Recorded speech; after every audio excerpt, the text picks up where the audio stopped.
O Diyos, aming tagapagligtas, minsan po, di na namin mapaniwalaan na maaring may magandang mangyari pa sa aming buhay. Ngunit sabi mo sa Jeremiah 29:11 NLT version, "For I know the plans I have for you, says the Lord.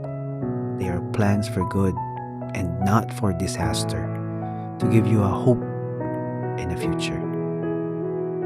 Minsan hindi namin maranasan makita ang hope, Lord. Parang minsan paulit-ulit na lang yung hirap ng buhay.